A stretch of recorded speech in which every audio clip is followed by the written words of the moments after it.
Moi, je suis banni de Tinder. Alors, Tu peux détailler. c'est juste que, bon, bah, moi, je suis pas un grand buveur, mais enfin, je bois beaucoup, mais... Tu peux boire beaucoup. Mais après, le truc, c'est que tu sais pas boire un peu. Oui, c'est ça, je sais pas. Mais ça, c'est mon problème aussi. Bah, moi, je trouve que ça sert à rien d'aller voir ses potes juste pour boire une bière. Enfin, ça sert à quoi? Moi, je prends un soda water, c'est très bien. Par contre, si on boit, tu vois. Oui. Mais le problème, c'est que ça, c'était bien jusqu'à mes 29-30 ans. Mais après, là, le taux de récupération est extrêmement long. J'ai besoin de peut-être une vraie cuite jusqu'à 5h du matin. J'ai peut-être besoin de 4 jours pour... Enfin, après 4 jours, je me sens remis. C'est parce que tu bois pas assez souvent? Non, je rigole.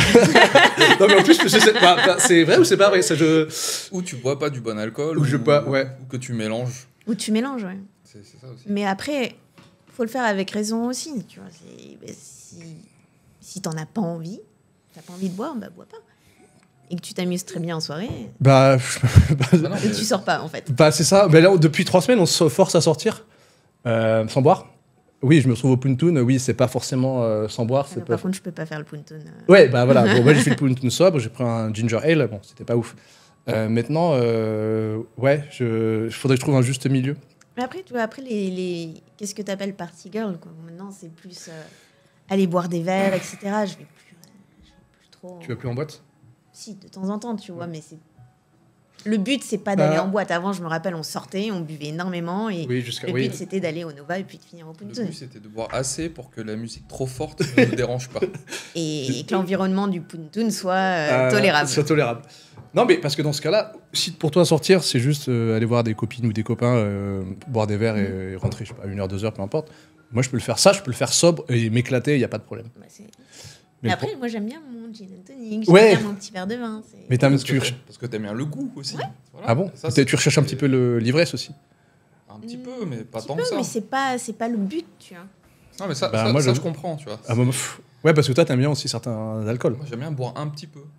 Mais le truc, c'est que je comprends aussi ton envie de devoir, tu vois, monter dans les highs et tout. Mais moi, j'ai remarqué un truc. C'est que quand tu commences à boire, à un moment donné, ta courbe de bien-être, elle monte. Et à un moment donné, quand tu l'as atteinte, faut arrêter de boire. Parce que c'est là où... Parce que si tu continues de boire, en fait, ça va...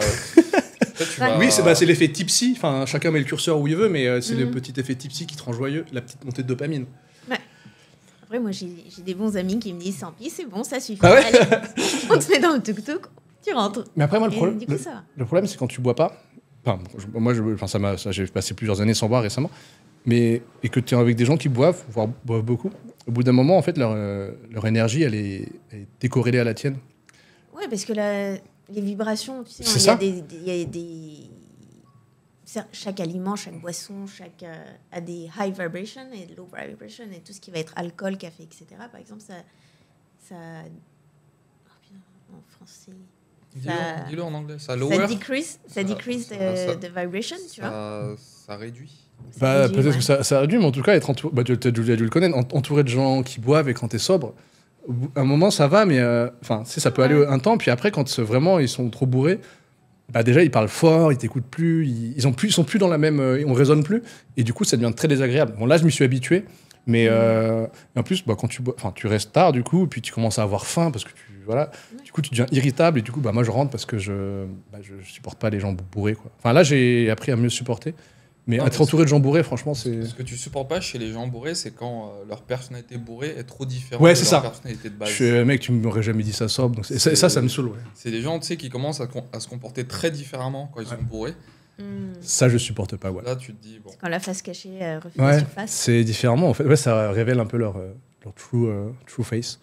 Mais là, ça va, je me suis fait... de toute façon, je sors beaucoup moins. Donc quand je sors, je fais gaffe à ce qu'il n'y ait pas trop de gens bourrés. Quand on sort, en général, il n'y a pas trop de gens...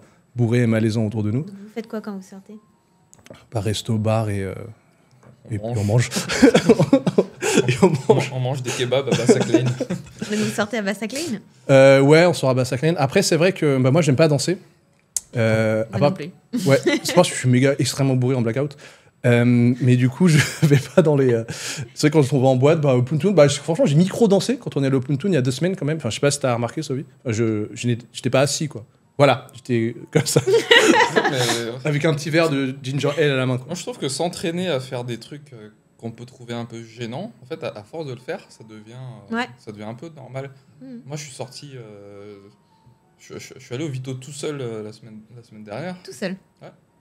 Parce que Sopana ne voulait pas venir. Bon, toi, il m'envoie un message à minuit. Il va Vito, moi, j'étais en slip dans mon lit. Non, mais tu vois, ça, je trouve que c'est un bon exercice parce que, tu sais, la gêne que tu peux avoir quand tu fais des choses qui t'ont pas l'air normales, elle persiste pas très longtemps, en fait. Oui, c'est sortir de sa zone de confort, et plus tu le fais, plus ça devient confortable. Ça devient, parce que finalement, tu sais, quand t'es en boîte, tu viens avec des gens, mais finalement, tu restes pas collé à eux. Donc, si t'enlèves ce paramètre, t'arrives dans la boîte et t'es tout seul. En fait, c'est pareil, tu vois. Donc, y a oui, c'est pareil, parce que pour moi, la boîte, c'est une aventure très solitaire. Enfin, quand on fait des before, les bars, franchement, une fois que tu as passé la porte du Vito ou du Puntoon, bah, franchement, à moins que tu prennes une table, c'est électron libre, tout le monde part en couille. Quoi. C'est un peu, on se tient la main pour aller dans la boîte. Mais ça rassure de se dire que tu fais des trucs chelous, d'aller draguer, si tu as un groupe de potes en backup, tu vois. Non. Moi, ça me rassure pas plus que ça.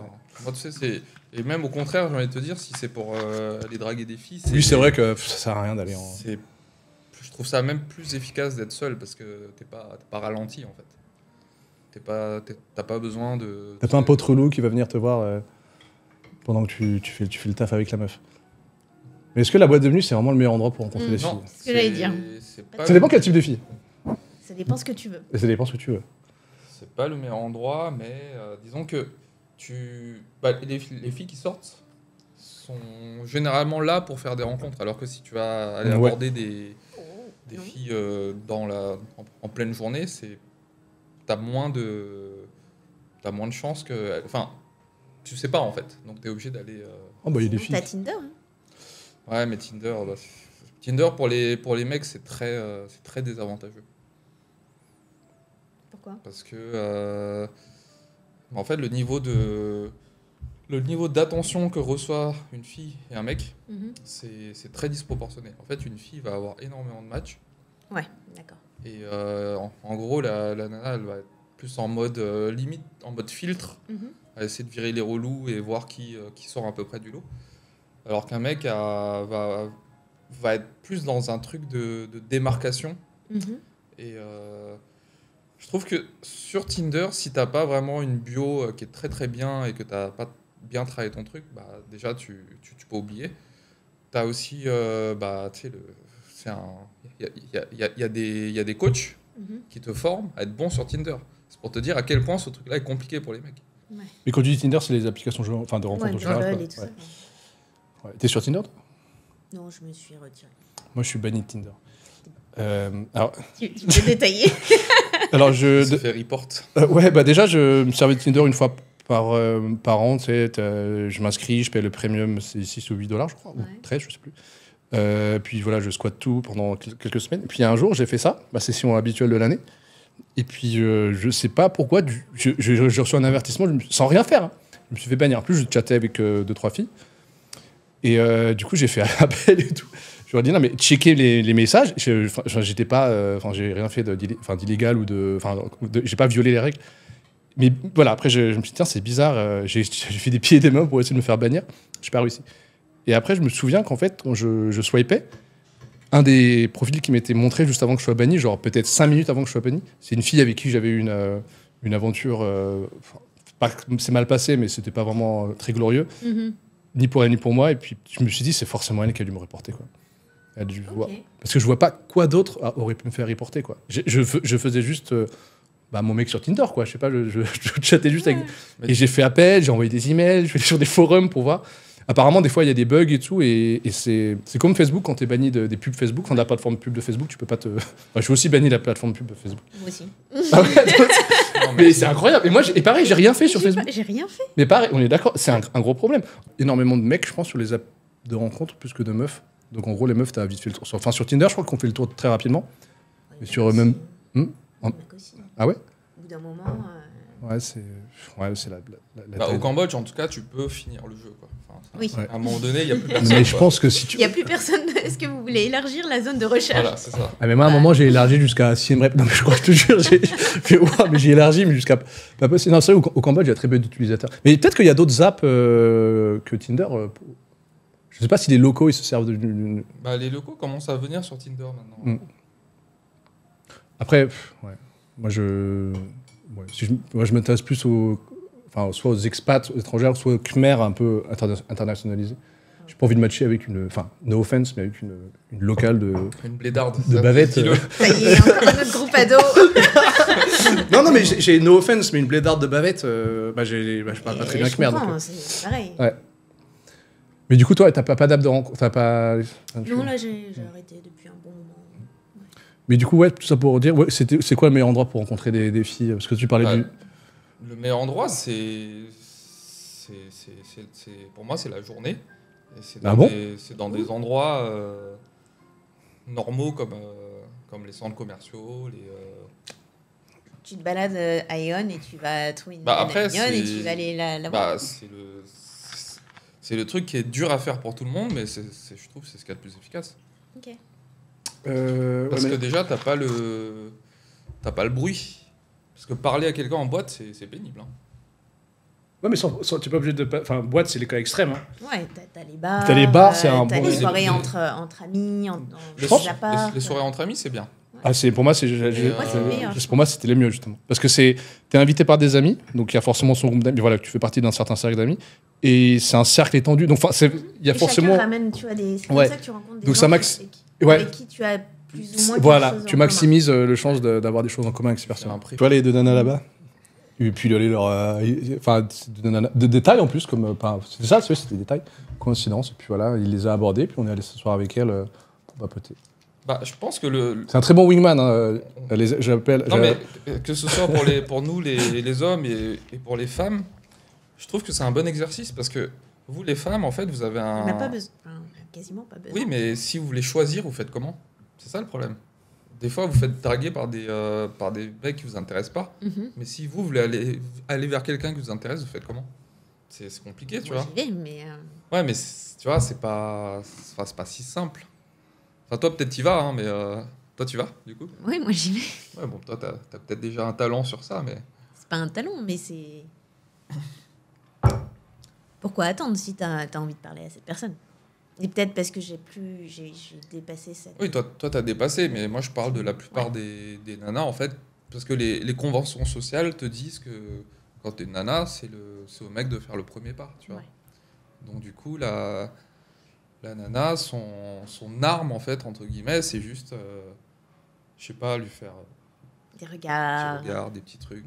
Mais plein d'œil. Ouais, mais même comme ça, parfois, les mecs, ils osent pas y aller. Du coup, elles sont bloquées. Ouais.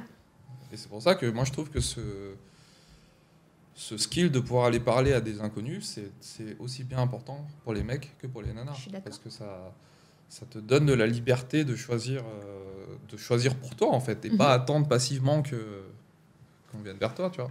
Ouais, je suis d'accord. T'es célibataire en ce moment? Et du coup, toi, si tu veux rencontrer si t'as envie de rencontrer des... en ce moment, j'ai... Pas le temps, pas l'envie?